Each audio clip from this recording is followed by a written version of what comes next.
आप देख रहे हैं न्यूज़ वन इंडिया और मैं हूं आपके साथ सपना शर्मा। शुरुआत बड़ी खबर से करते हैं। लोकसभा चुनाव को लेकर बीजेपी ने कमर कस ली है। उत्तराखंड बीजेपी सांसदों की दिल्ली में अहम बैठक आज है। केंद्रीय नेतृत्व में होगी उत्तराखंड बीजेपी सांसदों की ये विशेष बैठक। विभिन्न सांगठनिक विषयों में भूमिका को लेकर यहां पर चर्चा होगी। महाजनसंपर्क अभियान में सांसदों का फीडबैक लिया जाएगा। बीजेपी के आगामी कार्यक्रम को लेकर इस दौरान चर्चा की जाएगी। वहीं कार्यक्रमों में सांसदों की ज्यादा भूमिका सुनिश्चित करने की कोशिश होगी। गांव में प्रवास कार्यक्रमों को लेकर योजना बनाई जाएगी। महेंद्र भट्ट, अजय सहित निर्वाचित सभी सदस्य इस दौरान मौजूद रहने वाले हैं। बैठक में सीएम पुष्कर सिंह धामी भी शामिल हो सकते हैं। तो ये विशेष बैठक सांसदों की होने जा रही है, जिसमें यहां पर सांसदों की भूमिका को सुनिश्चित किया जाएगा। गांव में प्रवास कार्यक्रम को लेकर भी आगे की योजना बनाई जाएगी, रणनीति बनाई जाएगी। महेंद्र भट्ट, अजय सहित निर्वाचित सभी सदस्य इस दौरान मौजूद रहने वाले हैं। साथ ही साथ महाजनसंपर्क अभियान में सांसदों का फीडबैक भी लिया जाएगा। इसके साथ ही आपको बता दें कि कई ऐसे विषय जिसको लेकर इस बैठक के दौरान चर्चा हो सकती है। तो विभिन्न सांगठनिक विषयों में भूमिका को लेकर चर्चा होगी। तो दिल्ली में ये विशेष और अहम बैठक होने जा रही है और इसमें बताया जा रहा है कि सीएम पुष्कर सिंह धामी भी शामिल हो सकते हैं।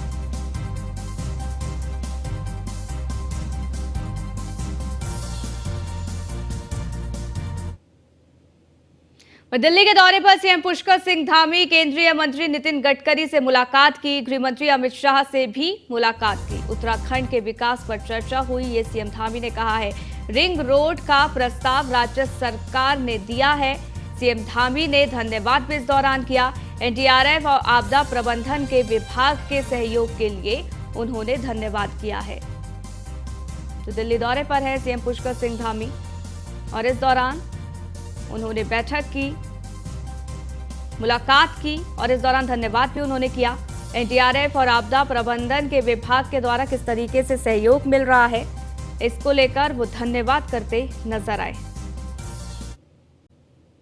उत्तराखंड के विभिन्न राजमार्गों, रोपवे, टनल, मार्गों के चौड़ीकरण, इन सब के संबंध में मैं सड़क परिवहन मंत्री आदरणीय नितिन गडकरी जी से भेंट करने गया था। उनसे मैंने जो अनुरोध किया, तो उस अनुरोध के क्रम में सीआरआईएफ में 250 करोड़ रुपए की सड़कों की योजनाओं को उन्होंने स्वीकृति प्रदान करने का आज निर्देश दिए हैं। इसके साथ साथ एफडीआर के अंतर्गत जो हमारे राज्य के लिए फ्लड डैमेजिंग रोड्स हैं, उनके पुराना भुगतान है, उस भुगतान को भी उन्होंने पुनः उन सभी को पुनः प्रस्ताव के रूप में प्रेषित करने के लिए कहा है। साथ ही एक ग्वालदम, सिमली, बागेश्वर और जौलजीबी मार्ग है लगभग 305 किलोमीटर का। उस 305 किलोमीटर के रोड को, उसके चौड़ीकरण के प्रस्ताव को स्वीकृति देते हुए इसे पीडब्ल्यूडी उत्तराखंड के द्वारा कराए जाने का भी जो है स्वीकृति उन्होंने दी है। और इसके साथ साथ मसूरी 2 लेन टनल के कार्य को भी त्वरित रूप से जल्दी से जल्दी उसको पूरा करने के लिए एनएचएआई को निर्देशित किया है। इसके अतिरिक्त एक 4 धाम यात्रा की हमारी सड़कें पहले ही जो है काफ़ी अच्छी हो चुकी हैं। इस बार हमने राज्य की तरफ से एक प्रस्ताव दिया था कि यमुनोत्री और गंगोत्री का जो मार्ग है, विकासनगर से होते हुए विकासनगर डामटा बड़कोट, इसको भी स्वीकृति प्रदान की जाए। जो लगभग 367 करोड़ रुपए का 2 लेन चौड़ीकरण है, उसका भी उन्होंने आश्वासन दिया है कि इसको भी जो है आगे की योजना में सम्मिलित किया जाएगा।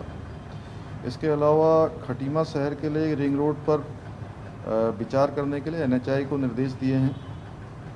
इसी प्रकार से खटीमा पीलीभीत बाईपास को एनएचएआई के माध्यम से बनाने के लिए भी विचार हुआ है। साथ ही वहाँ पर चूँकि सीमांत क्षेत्र है और सीमांत क्षेत्र में 2 आरओबी, एक लोहियाहेड रोड पर और एक मेलाघाट रोड पर, उसके लिए भी माननीय मंत्री जी ने उसको एग्जामिन करने के निर्देश आज अधिकारियों को दिए हैं। और साथ ही आने वाले समय में जैसे ही ये देहरादून एलिवेटेड रोड इसका काम जब पूरा हो जाएगा तो अत्यधिक जनसंख्या का एकदम से घनत्व वहाँ पर बढ़ने वाला है और शहर के अंदर ट्रैफिक जाम से लेकर तमाम प्रकार की जो चीज़ें निकट भविष्य में हमारे सामने आने वाली हैं, उसके लिए हमने उनसे अनुरोध किया है कि देहरादून में एक रिंग रोड का जो प्रस्ताव हमने राज्य सरकार की तरफ से दिया हुआ है, तो उसके लिए भी माननीय मंत्री जी ने जल्दी से कार्रवाई करने के निर्देश दिए हैं। कुमाऊं से गढ़वाल 2 लेन सड़क का भी जो मार्ग बनना है, उसके साथ साथ उत्तराखंड एवं हिमालय को जोड़ने वाला जो NH है 2 लेन का और श्रीनगर का बाईपास, उपरोक्त तीनों योजना के DPR इस माह स्वीकृति करने का भी उन्होंने हमको आश्वासन दिया है।